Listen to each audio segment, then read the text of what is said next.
Good afternoon all. आज crop production and management के बारे में पढ़ेंगे। Crop production and management, all the living organisms require food for their life processes like digestion, respiration and excretion. तो सारे जीव जंतुओं के लिए उनका डाइजेशन, रेस्पिरेशन, एक्सक्रीशन के लिए खाना ज़रूरी पड़ता है। But the plants can make their food on by the process of photosynthesis.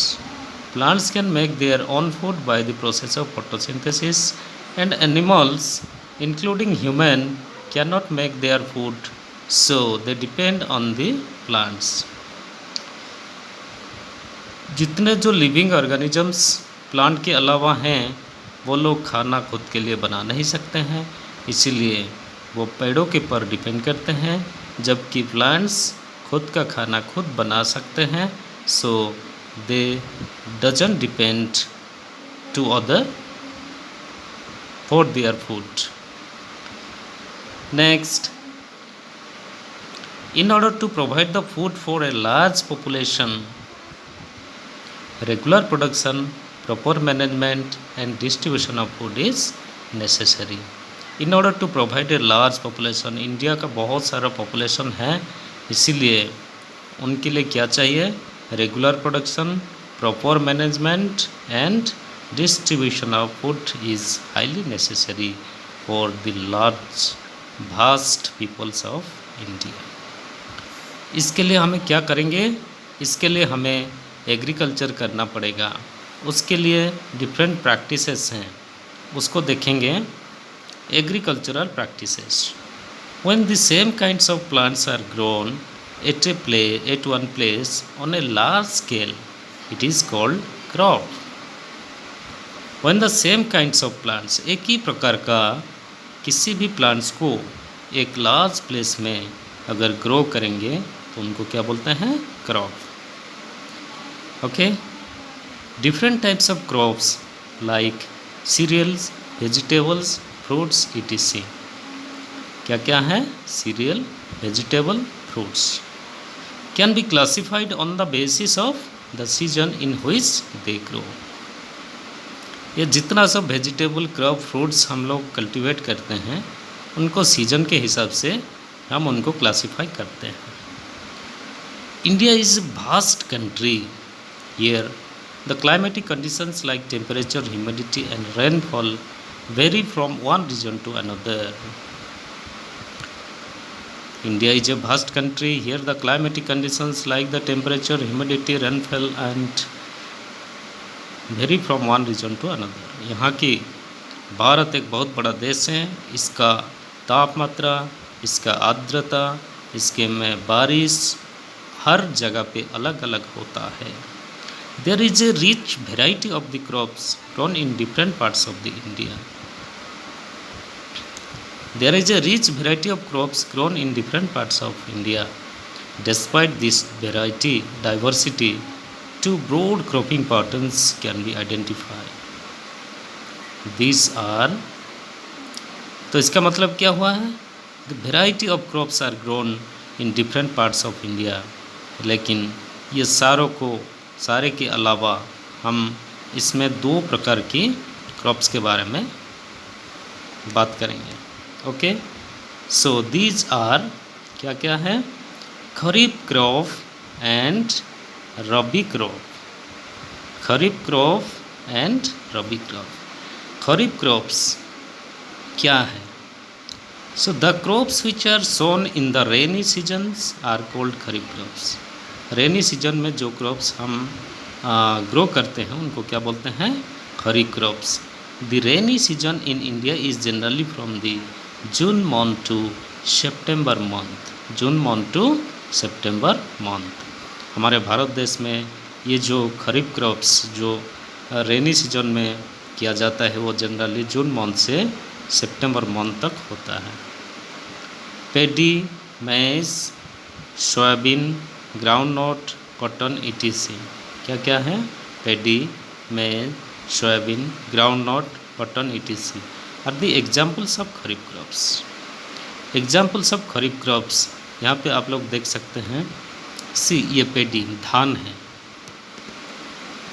पेडी को यहाँ कल्टीवेट करते हैं। मेज, कॉटन, सोयाबीन, ग्राउंड नट, ये सब, क्योंकि ये रेनी सीजन में किया जाता है, इसके लिए बहुत ही पानी इनके लिए जरूरी पड़ता है।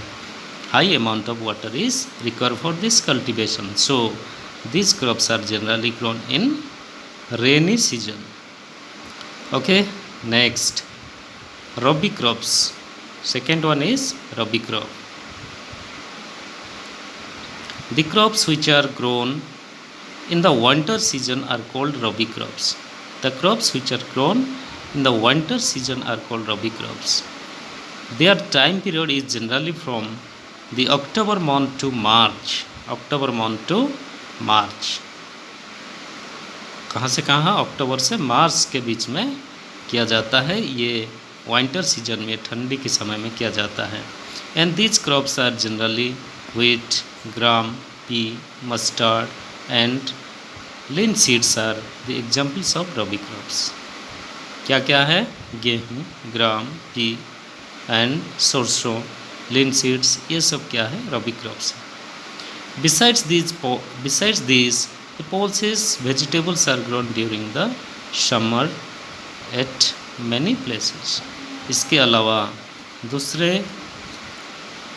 क्रॉप्स को भी, पल्सेस और वेजिटेबल्स को भी कल्टीवेशन किया जाता है।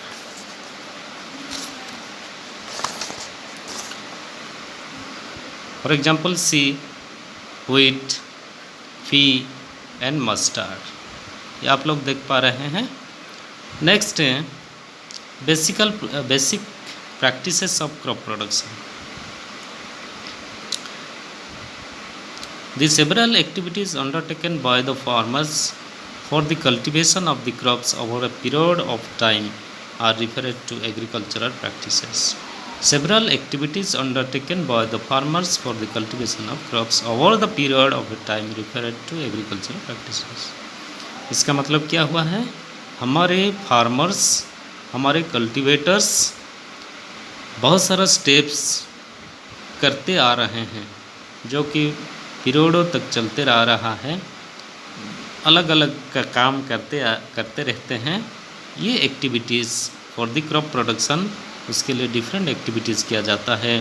जैसे these activities are, first one is preparation of soil.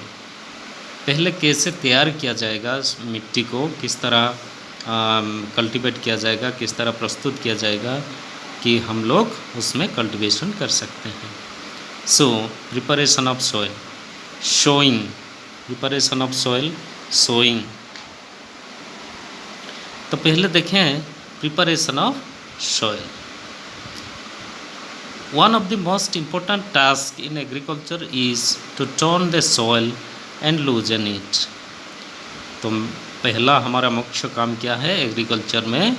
Soil को लूज करना है, उसको टर्न करना है, नहीं तो कठिन होने से पेड़ पौधों के लिए अच्छा नहीं होगा। The loose soil allow the roots to penetrate and breathe easily even when they grow deep into the soil. तो ये लूजन सॉइल क्या करता है? रूट्स को पेनिट्रेट करने में, पकड़ने में और इजीली ब्रीथ करने के लिए मदद करता है deep into the soil. The लूजन soil help in the growth of the earthworms, microbes present in the soil. छोटे छोटे जो माइक्रो ऑर्गेनिजम्स हैं जैसे अर्थवर्म्स हैं, माइक्रोब्स हैं, इसके सॉइल में बढ़ने में मदद करते हैं। The process of loosening and turning of the soil is called tilling और प्लोइंग। टिलिंग और प्लोइंग क्या है? The process of loosening and turning of the soil is called tilling और ploughing. This is done by using the plough which is made up of wood or iron,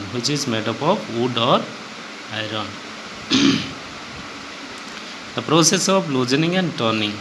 तो मिट्टी को हल्का और turn करने का प्रोसेस टर्निंग ऑफ सॉइल किया जाता है, जिसको हम टिलिंग और प्लोइंग बोलते हैं। This is done by using a plough के सहारा से हम लोग इसको लूज करते हैं, which is made of wood और iron. If the soil is very dry, it needs the watering before the plowing. The plow field may have a big pieces of soil called crumbs.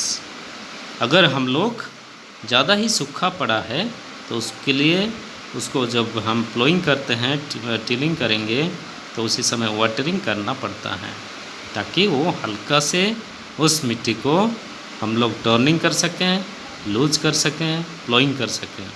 The plough field में have a big pieces of soil called crumbs. एक बड़ा बड़ा crumbs निकलता है, मतलब मिट्टी का बड़े बड़े पीस को क्रम्स कहा जाता है, crumbs. It is necessary to break the crumbs with the plank. The field is levelled by the leveller for sowing as well as for irrigation purpose. तो ये जो क्रम्स निकलता है उसको हम लोग प्लांक के माध्यम से उसको तोड़ते हैं, उसको छोटा छोटा पीस में करते हैं, और फील्ड इज़ लेवल, इसको लेवल किया जाए by leveller for the sowing as well as for irrigation purpose. देखिए यहाँ आप लोग देख पा रहे होंगे कैसे मशीनरीज में, ये ट्रेडिशनल वे में कैसे सॉइल को प्रिपरेशन किया जा रहा है। जैसे मिट्टी तैयार हो जाता है, प्रस्तुत हो जाता है, लूजन हो जाता है, तो इसके बाद हमारा नेक्स्ट है सोइंग। Okay, sowing. तो sowing is the most important part of crop production. Before sowing the good quality of seeds are selected. हम इसको जब सीड्स को बोते हैं, मिट्टी में डालते हैं, उससे पहले हम लोग को क्या करना है, good quality of seeds are selected. अच्छे क्वालिटी का सीड्स को सिलेक्ट करना पड़ता है।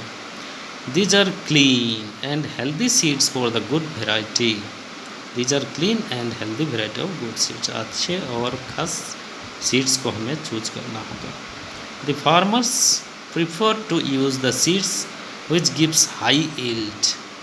अच्छे प्रकार का, जैसे फ्रूट्स को दें और पल्सेस दें, ऐसे पेड़ों, ऐसे अच्छे सीड्स को लेंगे ताकि अच्छा पेड़ उगे और अच्छे प्रोडक्शन दें। Before sowing one of the important task is to know about the tool use for sowing the seeds. तो क्या है, सोइंग करने से पहले हम लोग को task to know about the tools, क्या क्या हम लोग इसमें मशीनरी टूल्स को यूज़ करें for the sowing seeds. So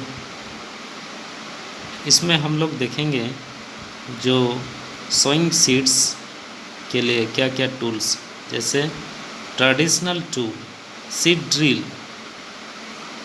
traditional tool seed drill,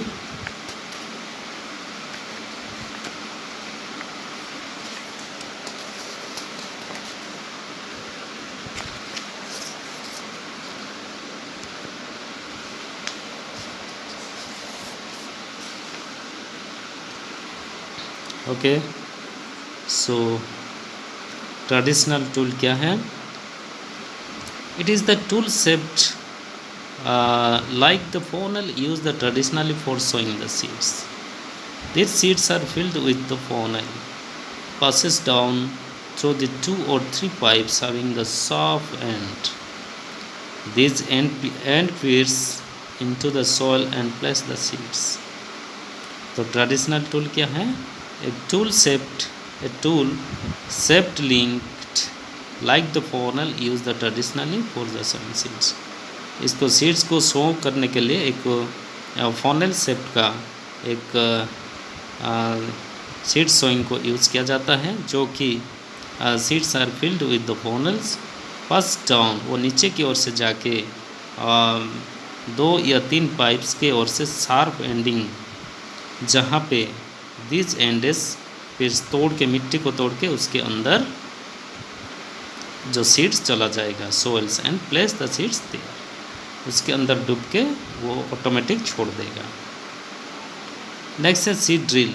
Nowadays the seed drill is used for the sowing with the help of tractors. With the help of this tool sows the seeds uniformly at the proper distance and depth. आजकल लेकिन ये seed drill हमारे tractor की help से किया जाता है and with the help of this tools shows the seeds uniformly eight A proper distance and depth. वो अच्छे तरह से सही दूरता, सही डिस्टेंस एंड सही अंदर तक वो जा सकता है। It ensure that the seed gets covered by the soil after sowing and prevented damage caused by the birds.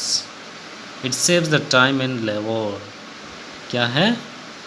Covered by the soil after sowing and prevent the damage caused by the birds. It saves the time and labor. तो seed को जैसे हम लोग सो करते हैं, सो करने के बाद उसको कवर करना चाहिए, नहीं तो बर्ड्स सब खा जाएंगे।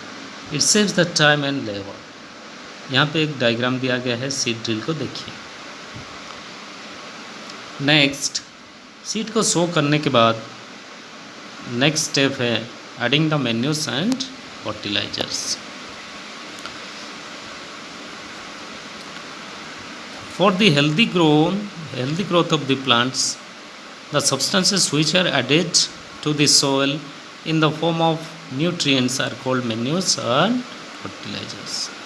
For healthy growth of plants, plant को अच्छे खासे बढ़ाने के लिए which are added to the soil in the form of nutrients के रूप में उसमें दिया जाता है, मिट्टी में मिलाया जाता है पेड़ों को अच्छा खासा बढ़ाने के लिए, जिसको बोलते हैं manures and fertilizers.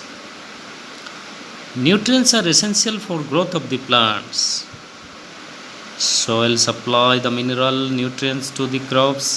In certain areas, the farmers grow the crops after crop in the same field. The field is never left uncultivated or low. तो क्या है? Nutrient are essential for growth of the plants.